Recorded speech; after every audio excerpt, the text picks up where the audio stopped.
Hi, this is Soft Cell Electrical, and I'm your host, John. Today's lesson is, what is electricity? As an electrician, some of the analogies I've seen put out there from self-proclaimed masters suffer from the same flaw. It's explained to you based on the assumption that you can't tie your shoelaces and that you have to use a spill cup when you go to dinner. Well, I know you're smarter than that, right?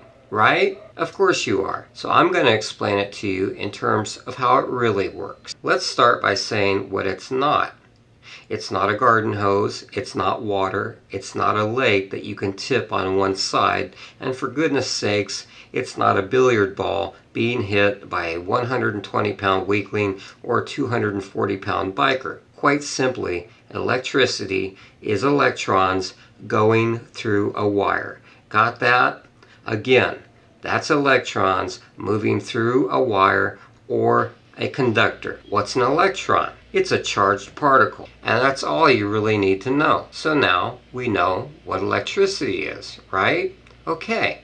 The characteristics of electricity is what puts a mind warp on most people. There are about 50 different ways of defining electricity, and about 49 of them will leave you baffled. Let's keep it basic.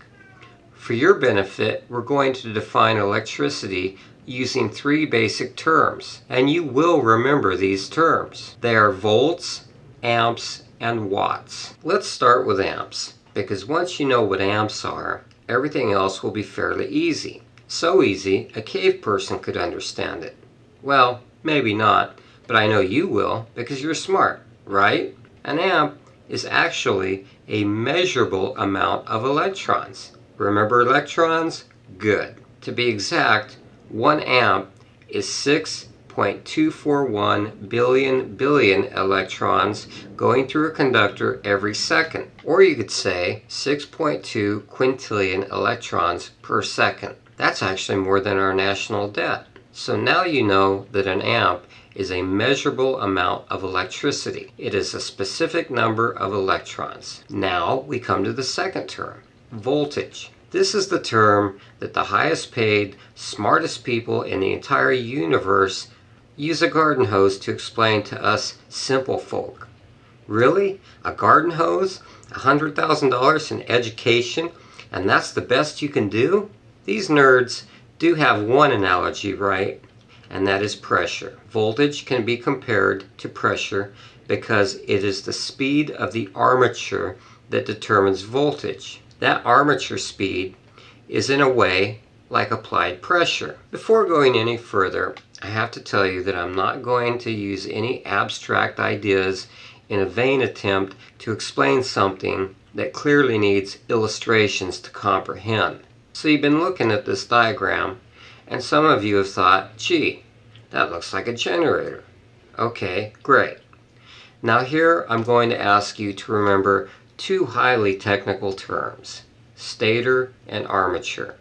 You can remember these by thinking, my neighbor looks like a statue in that armchair. So remember stator and armature, because a stator determines amperage and the armature speed determines voltage. Since amperage is a known number of electrons that go through a wire in 1 second at 1 volt, then it falls to reason that wherever amperage is being produced is directly proportional to the size of the stator.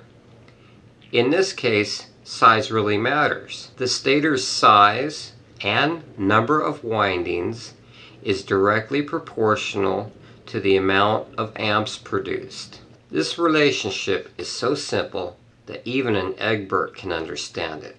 The bigger the stator, the more free electrons there are standing around saying, say buddy, can you spare a volt? Only when voltage is applied do you get electron movement or current. This is where voltage comes into play.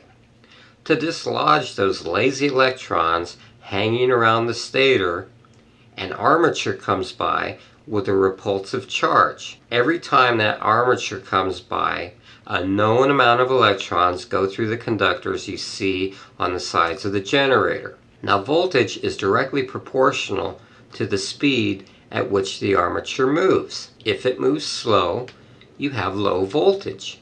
And while the number of amps per pass of the armature remains constant, all you have to do is speed up the armature to put pressure on those lazy electrons. In essence, the speed of the armature determines the pressure applied to the electrons. We call this pressure voltage. Now, just using common sense, you know that the faster the armature spins, the higher the voltage is applied to the stator, and the more electrons are going to travel through the conductors. And that's how we arrive at wattage, or watts. To simplify it, the speed of the armature multiplied by the size of the stator is going to give you a very quantifiable amount of electrons. To use highly technical information, we can conclude that volts multiplied by amps is equal to watts, and watts is the definitive quantity of electrons that travel through the conductors to power your various items around the house. The power company uses watts per hour, or kilowatts, to determine how much to gouge you for your power bill. To sum it up, amps are a specific number of electrons, voltage is the pressure that moves those electrons, and watts are the final amount of electrons that are doing all the work. If there is any part of this explanation that you don't understand, then watch it over, because it's all there. Well, I hope this has been helpful, and I think it beats the heck out of all those other explanations. Once again, thanks for watching, and have a great day.